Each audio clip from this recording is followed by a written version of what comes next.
دیکھو ابھی جو ہے اعمال اور اذکار کی مداومت کو بجز نہایت جاہل کے اور کوئی حقیر نہیں سمجھ سکتا۔ اعمال اور اذکار کی مداومت یعنی استقامت سے کرنا، اعمال اور اذکار کی مداومت کو بجز نہایت جاہل کے اور کوئی حقیر نہیں سمجھ سکتا۔ واردات الہیہ تو دار آخرت میں بھی موجود ہوں گے، اور اوراد و وظائف اس دار دنیا کے اختتام پر ختم ہو جائیں گے۔ اوراد و وظائف جو ہے وہ دنیا ختم ہوگی تو اوراد و وظائف بھی ختم، کیونکہ دنیا میں ہی ہے تو اوراد و آخرت میں تو اوراد و وظائف ہے نہیں، ختم ہو جائیں گے۔ تو زیادہ اہتمام کے قابل وہ ہے جس کا قائم مقام نہ ہو۔ ورد کا تو تیرا مولا تعالیٰ تجھ سے طلبگار ہے، اور وارد کا تو اس سے خواہ ہے، تو بھلا تیرے مطلوب کو اس کے مطلوب سے کیا نسبت؟ ایک ہوتا ہے ورد اور ایک ہوتا ہے وارد۔ ورد کہتے ہیں معمولات کو، اور وارد کہتے ہیں اس کے اوپر جو کیفیات آتی ہے اللہ کی طرف سے، اس کو کہتے ہیں وارد۔ تو اللہ تعالیٰ ہم سے جو مطالبہ کرتا ہے وہ ورد کا کہ تم معمولات کو پورا کرو، اور ہم اللہ تعالیٰ سے مطالبہ کرتے ہیں وارد کا، وہ کیفیات کا۔ تو فرمایا جو اللہ تجھ سے مانگ رہا ہے وہ تو دے، تو اللہ سے کیوں مانگتا ہے؟ اب اس کا سمجھو آگے۔ بندہ جو عبادت ظاہری جیسے نوافل، اذکار وغیرہ، یا باطنی جیسے مراقبہ اور شغل قلب اپنے اختیار سے کرتا ہے اس کو ورد کہتے ہیں۔ جیسے نماز، نوافل، اذکار وغیرہ جو عبادت ظاہرہ ہے، یا پھر عبادت باطنہ جیسے مراقبہ اور ذکر و اذکار قلب کے اپنے اختیار سے کرتا ہے اس کو ورد کہتے ہیں۔ لیکن اور جو حق تعالیٰ کی طرف سے انوار اور لطائف بندے کے دل پر بلا اختیار وارد ہو اس کا نام وارد ہے۔ یہ سمجھ گئے؟ سالک کو بسا اوقات یہ غلطی ہوتی ہے کہ جو عبادت یا ذکر وغیرہ اپنے اختیار سے کرتا ہے، جو عبادت یا ذکر وغیرہ اپنے اختیار سے کرتا ہے اس کی اتنی وقت قلب میں نہیں ہوتی جس قدر واردات کی ہوتی۔ جو اپنے اختیار سے ذکر و اذکار کرتا ہے اس کی اتنی وقت نہیں ہوتی جس قدر واردات کی ہوتی ہے، اور وجہ اس کی یہ ہے کہ چونکہ عبادت اختیاریہ سبھی کرتے ہیں، یہ تو سبھی کرتے ہیں، اور نیز اپنے اختیار کو بھی اس میں دخل ہے، اس لیے مثل دیگر افعال اختیارے کے کچھ وقت نہیں ہوتی۔ دیکھو ایک ہے جو انسان اپنے اوراد و وظائف کرتا ہے، اس کے یہاں اس کی کوئی وقت نہیں، بلکہ وہ انتظار میں ہوتا ہے کہ جو واردات اللہ کی طرف سے آئے وہ مجھے مل جائے۔ اس لیے کبھی کبھی آپ دیکھو ہمیں کبھی نماز میں بہت لذت آئی، یا کبھی جماعت میں گئے تو بولے میرے یہ دن بہت اچھے گزرے، اب پھر ہمیشہ ہم اس کو سوچتے ہیں یار اس کے بعد ابھی وہ دن مجھے نہیں ملے، ارے مجھے اس دن میں جو نماز تھی تو وہ ابھی تک مجھے نہیں ملی۔ اب انسان اس کو ڈھونڈ رہا ہے جو ایک دن اس کو مل گیا تھا، ہے نا، اس کو ڈھونڈتا ہے۔ بہت سو کو دیکھو تو اسی کے تلاش میں رہتے، مجھے کئی لوگ ملے بولے یار اس وقت جو ادھر گئے تھے نا ہم تو وہ بہت مزہ آیا تھا، اب وہ کیفیت نہیں مل رہی۔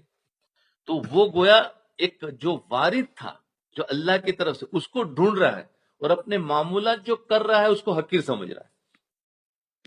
سمجھ میں آ گئی؟ جو معمولات ہے اس کو وہ حقیر سمجھ رہا ہے، اور وہ جو کیفیت ملی تھی، کبھی کبھی مراقبے میں کیفیت مل جاتی ہے، اس کا دل کا دھڑکنا اور ایک مزہ اور لذت اور عبادت کا ایسا شوق اور پیدا ہوا، وہ ایک دن رہا ختم ہو گیا۔ اب انسان سوچتا ہے ابھی ہر دن وہ اسی کو سوچے گا، وہ سوچنے میں مزہ وہ وارد تھا۔ تم عمل کرتے جاؤ، اپنا مراقبہ ہو، ذکر و اذکار ہو، نماز ہو، جو بھی ہے، تم اپنا اوراد جو وظائف ہے اور ورد ہے وہ کرتے جاؤ۔ آج ہمارے ہاں اس کی وقت نہیں ہے جتنی وقت وارد کی ہوتی ہے، یہ ہے، کیونکہ یہ تو سبھی لوگ کرتے ہیں اور وہ چیز مل جاتی ہے تو انسان کو تھوڑا سا اچھا لگتا ہے، تو وہ اس کو سمجھانا چاہ رہے ہیں۔ کہ نیز اپنے اختیار کو بھی اس میں دخل ہے، اس لیے مثل دیگر افعال اختیاریہ کے کچھ وقت نہیں ہوتی، اور وارد بلا اختیار قلب پر آتا ہے۔ دیکھو جو ورد ہے یعنی معمولات ہے وہ ہمیں اپنے اختیار سے کرنا پڑتا ہے، مجاہدے سے کرنا پڑتا ہے، اور وارد جو ہے وہ تو بلا اختیار آ جاتے ہیں، وہ نہ چاہتے ہوئے بھی آ جاتے ہیں، چاہتے ہوئے نہیں ملتا، نہ چاہتے ہوئے آ جاتا ہے، تو وہ بلا اختیار آتے ہیں اور وہ اختیار سے کرنا پڑتا ہے، سمجھے؟ تو کہ کچھ وقت نہیں ہوتی اس لیے کہ وہ افعال اختیاریہ ہے جو ہم معمولات کرتے ہیں، اور وارد بلا اختیار قلب پر آتا ہے، اور ہر ایک کے قلب پر آتا نہیں، وارد جو ہے وہ ہر ایک کو نہیں ملے گا، اور ورد ہر ایک کو کرنا پڑے گا، ہے کہ نہیں؟ ورد معمولات ہر ایک کو کرنا پڑے گا، لیکن وارد اس میں سے کسی ایک کو ملے گا، وہ کیفیت جو ہے وہ کسی کو ملے گی۔ تو ہمیں اس کے اختیار میں ہماری طلب کیوں جاتی ہے کہ وہ ایک تو بلا اختیار ملتے ہیں، ہر ایک کو نہیں ملتے، اس لیے انسان ڈھونڈتا ہے کہ وہ مجھے مل جائے، اس کو اپنے معمولات کی قدر اور قیمت نہیں ہوتی جتنی وہ وارد کی قیمت ہوتی ہے۔ جی اس لیے تو یہ ساری وجہ ہے کہ ایک تو وارد بلا اختیار قلب پر آتا ہے اور ہر ایک کے قلب پر آتا نہیں، اس لیے نفس کو اس کی وقت زیادہ ہوتی ہے، نفس کو اس کی وقت زیادہ ہوتی ہے، حالانکہ یہ غلطی ہے، حالانکہ یہ غلطی ہے۔ شیخ رحمت اللہ علیہ اسی غلطی کا ازالہ فرماتے ہیں کہ اعمال اور اذکار کی مداومت کو، اعمال اور اذکار کی مداومت کو واردات قلبیہ سے، واردات قلبیہ، وارد سمجھ گئے بھی اور ورد بھی سمجھ گئے، تو اعمال اور اذکار کی ہمیشگی کو واردات قلبیہ سے وہ شخص حقیر جانے گا، یعنی اعمال کو وہی شخص حقیر جانے گا جو بہت ہی جاہل ہوگا۔ اب ہم سب جاہل ہوئے، پھر تو ہم سب کے سب جاہل ہوئے، کیوں کہ ہمیں تو وہی کیفیت چاہیے، جس کو دیکھو تو اسی کیفیت میں لگا ہوا ہے، ہاں ہر ایک کو۔ تو فرمایا وہ تو اپنے معمولات کو وہی شخص حقیر سمجھے گا جو بہت ہی جاہل ہوگا، اور اس کی دو وجہ ہے، اس کی دو وجہ ہے۔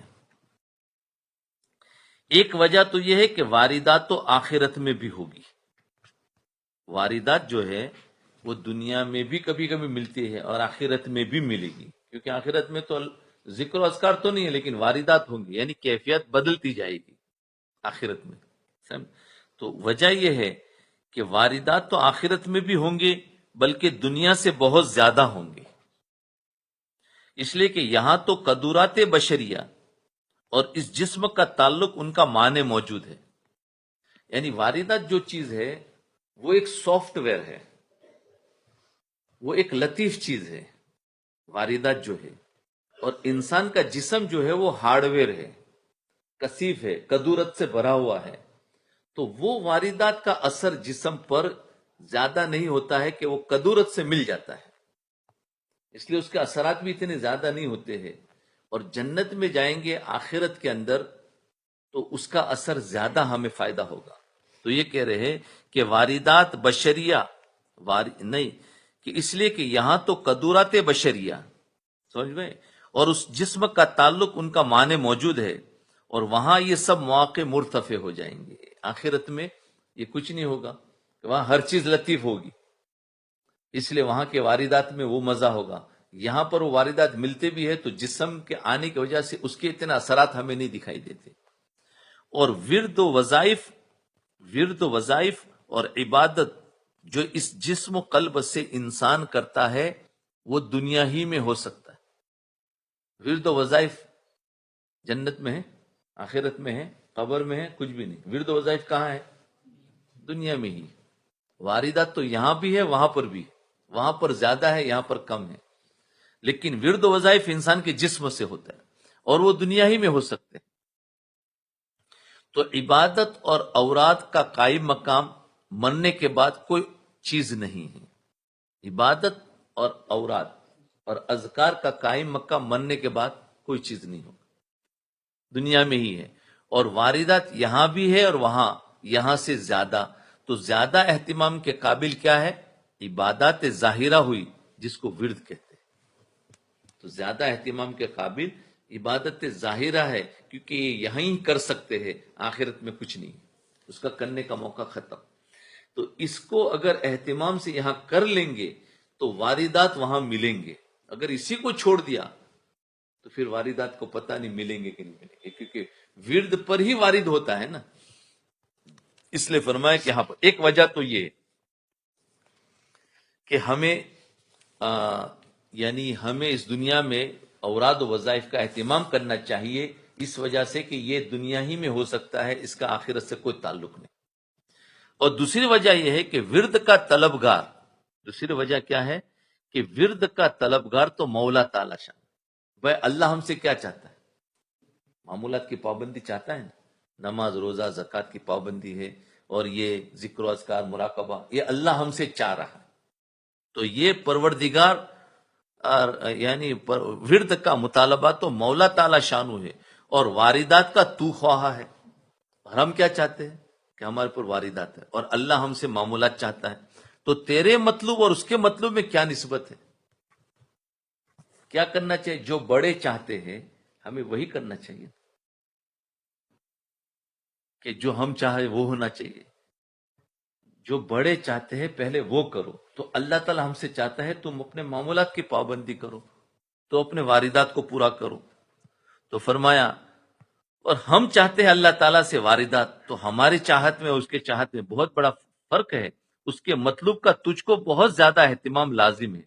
جو اس کو مطلوب ہے اللہ کو، اس کا اہتمام تجھے زیادہ لازم ہے.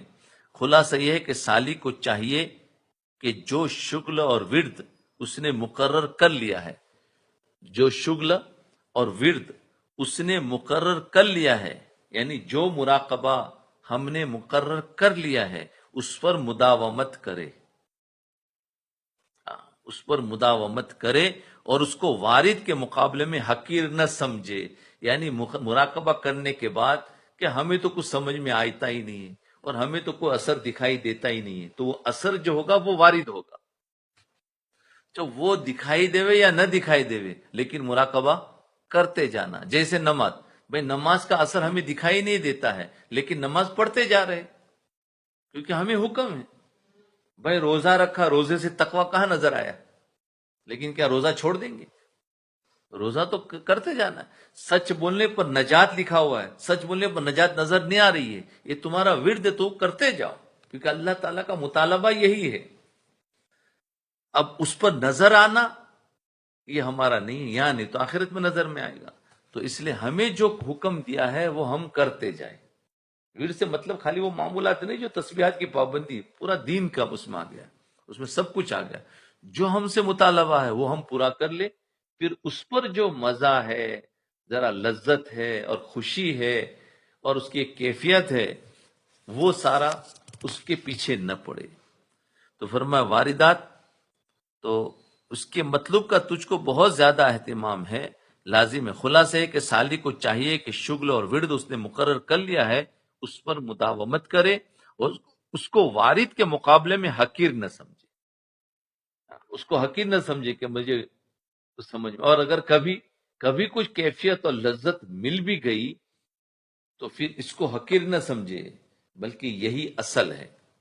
اس لیے کہ واردات کے نزول کا سبب عادی بھی ورد ہی ہے، کیونکہ جو ورد کرے گا اسی پر تو وارد ہوگا، ہے کہ نہیں؟